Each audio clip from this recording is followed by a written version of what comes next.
तर त्यांनी हो म्हणल्यानंतर कारखाना चालू असताना त्यावेळेच्या क्वार्टरमध्ये जर तुम्ही काही लोक राहायला दिले तिला तर त्याला म्हणून तुम्ही सध्या टेम्पररी क्वार्टरमध्ये राहा आणि ते रिकामे करा. ते म्हणजे का सांगायला म्हणलं नंतर ते सांगितलं नंतर पाहू ते विचारणे ऐकलं त्यावेळेस आणि अक्षरशः त्यांनी रात्रीतून सर आणि त्यांच्या लोकांनी ट्रक करून 5-6 ट्रक करून सगळं बिराणी उचलून आणलं आणि त्या कारखान्याच्या क्वार्टरमध्ये कारखान्याला राहिला. आता हा प्रश्न असा आहे की हे एक प्रकारची चोरीच होती. चोरीचा आरोपच होता की मी चोरलं हे नवरदेवाला चोरलं आणि ती तिथून उचलून इकडं आणलं.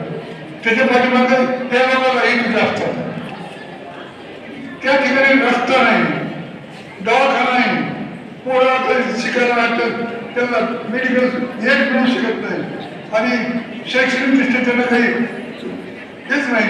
आणि म्हणून त्या विश्वासाने नवोदय विद्यालय या ठिकाणी आलं. आज मला आनंदाचं झाला की तळेच्या वाडीचा पोरगा तळेच्या वाडी कारखान्याचा त्याला पोरगा शिकायला ग्रॅज्युएट झाला पोरगा.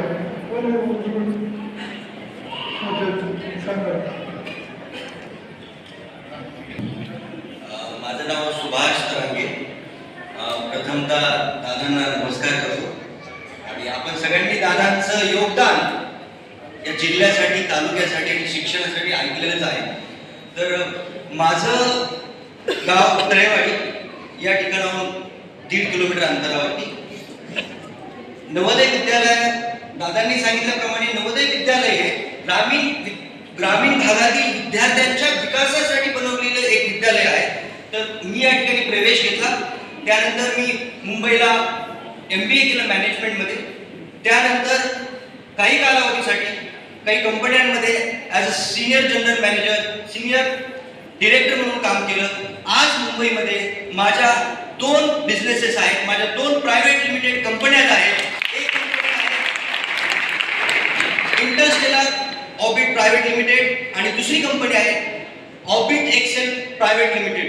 या कंपन्यांच्या माध्यमातून या देशातल्या रेल्वे असेल, डिफेन्स असेल, एरोस्पेस असेल, अशा वेगवेगळ्या क्षेत्रांच्या संबंधितले व्यवसाय आम्ही त्या ठिकाणी करतो. आज मला आनंद वाटतो की या नवोदय विद्यालयाच्या माध्यमातून, या सर्व शिक्षकांच्या माध्यमातून, बोस सर असतील, इंगळे सर